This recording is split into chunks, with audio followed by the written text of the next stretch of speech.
हैं इसमें क्या बोला जा रहा है कि 25,600 रुपए की राशि को 3 वार्षिक किस्तों में अदा करनी है। यदि पहली किस्त दूसरी किस्त की आधी तथा तीसरी की 1/3 है तथा साधारण ब्याज की दर 10% वार्षिक है, तब पहली किस्त की राशि ज्ञात करिए। बताइए भाई, आपसे ये पूछा जा रहा है, बेहतरीन सा है। इसमें क्या मानना होता है भाई आपको, जो एक राशि है उस जो जिससे कंपेयर की जा रही है उसको मेन मान लिया जाता है, उसको मेन 100 मान लिया जाता है, वहां से आपकी राशि निकाल ली जाती है। ठीक है, तो देखो अभी तक जो हम मान रहे थे, देखिए ये जो अभी पीछे मैं कर रहे थे क्वेश्चन, जितने साल की बात कर रहा था हम लोग उतने 100 मान लेते थे। ठीक है भाई, लेकिन अब जो क्वेश्चन ये आया भाई, इसमें आपकी किस्त चेंज हो गई, यानी कि समान किस्त नहीं रहती है। यहाँ पर जो पीछे थे ये क्वेश्चंस, इसमें आपकी किस्त समान थी, लेकिन यहाँ पर जो क्वेश्चन है आप 7 नंबर, इसमें किस्तें आपके दोस्त समान नहीं है।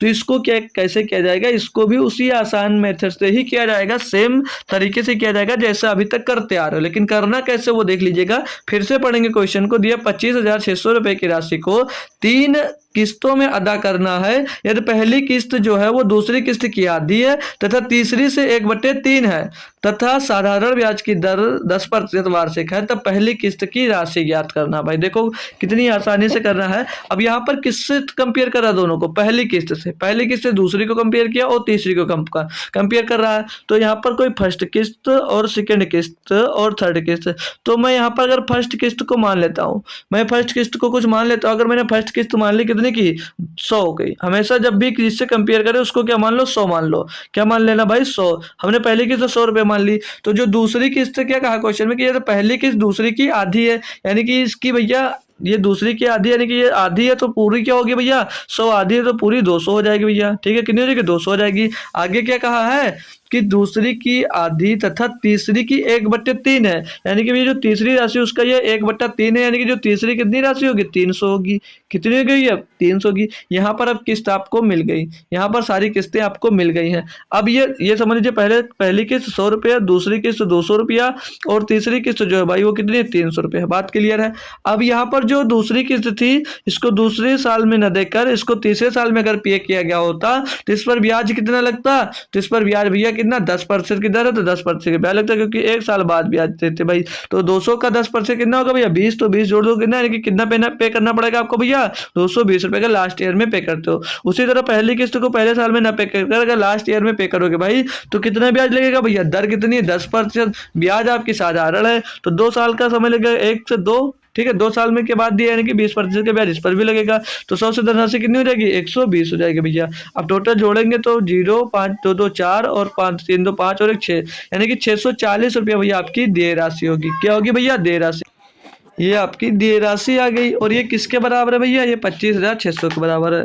तो 640 के बराबर में क्या है, 640 के बराबर में है 25,600। तो यहाँ से एक का मान निकाल लीजिए भैया, एक का मान। तो 256,000 25,600 बट्टे में 2 आ जाएगा 640। तो यहाँ से एक का मान निकालने के लिए अब साल को जो 0 सी है 0 कट जाएगा, और इसको काटेंगे भाई तो ये 64 से भाई ये 4 बार जा रहा सीधे सीधे, तो 40 आ जाएगा। एक का मान कितना रहेगा, 40 से 64 चौको 256 और पीछे 0 बच जाएगा। तो एक का मान क्या मिल गया, एक का मान मिल गया भैया आपको, एक का मान यहाँ से एक का मान मिल गया भैया 40। एक का मान क्या मिल गया भाई, 40 मिल गया है। एक का मान 40 मिल गया।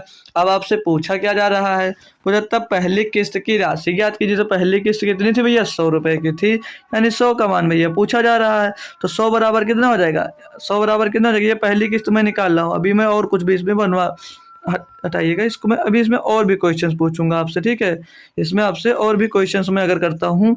तो पहली किस्त की बात की, तो पहली किस्त कितनी है, 100। तो 1 बराबर 40 थी, तो 100 बराबर कितनी हो जाएगी भैया, 100 बराबर कितनी हो जाएगी, 100 बराबर 100 के गुणा हो जाएगा 40 में, तो 4000 हो जाएगी। तो पहली किस्त 4000, ऑप्शन नंबर सी तो सही है। अब आपसे अगर दूसरी किस्त पूछ लेता, सेकंड किस्त पूछ लेतेगा, तो सेकंड किस्त कितनी होगी आप लोग कमेंट करिएगा। और थर्ड किस्त पूछ लेता आपसे, तो थर्ड किस्त भी बताइए। तीनों किस्त का आप लोग मान बताएंगे कि कितना होगा भाई? तो पहली किस्त थी यहाँ पर 100 रुपए, तो कितना 4000 हो गया। और दूसरी किस्त है यहाँ पर कितनी 200 किस्त है, तो 200 का मान क्या होगा भैया? 1 बराबर 40 और 200 बराबर क्या होगा? 4 दूनी 8, 8000 हो जाएगा कि नहीं हो जाएगा भाई? 8000 हो जाएगा। और तीसरी किस्त कितनी थी? 300 थी, तो 300 का मान क्या हो जाएगा भैया? 4 3 12, 12000 रुपए हो जाएगा। कितना हो जाएगा भैया? 12000। तो तीनों किस्त में से अगर आपसे कोई भी किस्त पूछ लेता है तो आप लोग भाई यहाँ पर बता सकते थे, है ना भाई? बात बात